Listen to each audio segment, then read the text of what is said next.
안녕하세요. 오늘은 4월 26일이고요. 지금 시간은 저녁 12시예요. 미국 증시중 SOXL이 가장 강한 것 같습니다. 지금 중국에서는 베이징 오토쇼가 열리고 있는데요. CATL은 10분 충전에 600km를 운행할 수 있는 배터리를 선보였대요. 비트코인과 알트코인은 엉덩이 무겁게 기다려야 될 것 같아요. 구독, 좋아요 부탁드립니다. 차이나 전기차는 아직까지 마이너스 53%고요. BITX는 어제까지 수익 구간이었는데 오늘은 마이너스 2.77%예요. SOXL은 현재 16% 수익 구간입니다. SOXL이 단기간에 30달러까지 하락했었는데요. 어느덧 40달러를 돌파하려고 시도하고 있어요. 올해 연말까지는 100달러는 갈 것 같습니다. BITX는 하락과 상승을 반복하고 있는데요. 이평선을 모으면서 에너지를 밀집하고 있는 것 같습니다. 머지않아 큰 상승이 있을 거라 별로 걱정은 안 돼요. 코인은 현재 14.92% 손실 중이고요. 비트코인은 마이너스 10%, 시바이누는 마이너스 22%, 비토토렌토는 마이너스 22%, 도지코인은 마이너스 9% 손실 중이에요. 차이나 전기차가 모처럼 만에 3% 정도 상승을 했어요.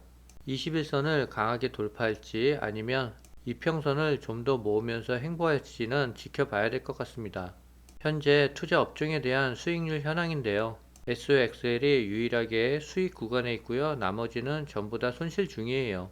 하지만 올해 연말이나 내년 초에는 도지코인과 시바이노, 비트토렌토가 가장 월등한 큰 상승을 보일 것 같습니다. 과거의 사례를 보면 기본적으로 10배 이상은 상승할 것 같아요. 오늘 9시 30분에 근원 개인 소비지출 물가지수 발표가 있었는데요. 예측보다 조금 상회했으나 증시는 상승했습니다. 요즘 AI가 다시 힘이 강한데요. 마이크로소프트는 2016년 이후로 가장 빠르게 지출을 늘리고 있음에도 클라우드 AI 부분 수요가 공급을 앞선 사항이라고 설명했어요. 마이크로소프트 CFO는 목요일 실적 발표에서 우리는 공급을 약간 초과하는 수요를 갖고 있다라고 말했대요. 그래서 AI와 반도체 업종들이 많이 상승했어요.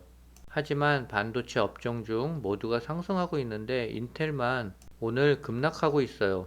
1분기 순이익은 예상치를 웃돌았지만 파운드리는 적자라고 해요. SOXL 구성 종목 중 인텔로 인해서 전체적인 반도체 상승을 깎아먹고 있어요. 하지만 시간이 좀 걸리겠지만 인텔도 좋아질 거예요.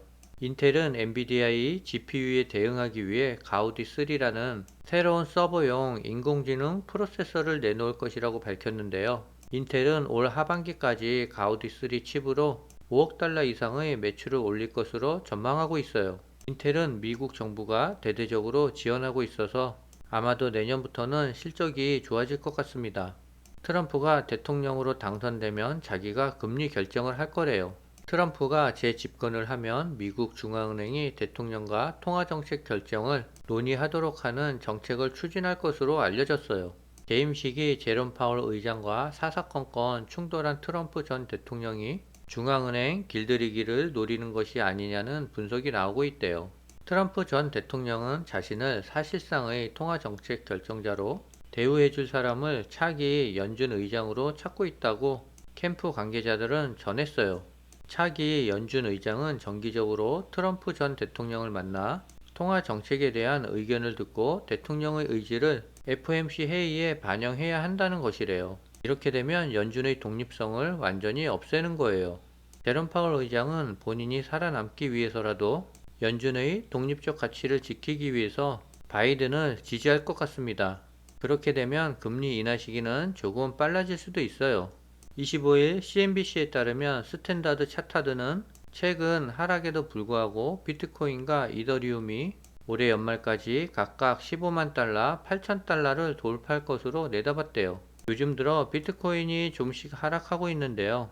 묵묵히 시간을 보내면 올 연말에는 많이 상승해 있을 거예요. 중국의 CATL이 10분 충전으로 600km 주행이 가능한 LFP 배터리를 선보였대요. 25일 로이터 통신에 따르면 CATL은 2024 오토 차이나 베이징 모터쇼에서 완전 충전 시 주행거리가 1000km에 달하는 LFP 배터리 신제품을 출시했대요. 영하 20도에서도 초고속 충전이 가능하며 부피도 7%나 줄였다는 것이 CATL의 설명이에요. 전기차 배터리는 추위에 취약한데요. 영하 20도에 초고속 충전이 가능하다면 어느 정도 추위 문제는 해결된 것 같습니다. 25일부터 베이징 모터쇼가 개막을 했어요. 과거에 저도 베이징 모터쇼에 구경하러 갔었는데요.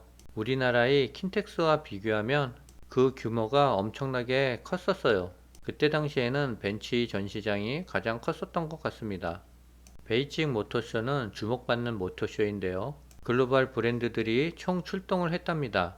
베이징 모터쇼에서 처음 공개되는 모델만 100개가 넘는데요. 전 세계의 전기차 시장인 중국에서 입지를 다지기 위해 글로벌 전기차 브랜드들의 열띤 경쟁이 펼쳐질 전망이래요. 현재 시간은 12시 25분인데요. SOXL은 5.5% 정도 상승 중에 있어요. 오늘은 여기까지입니다.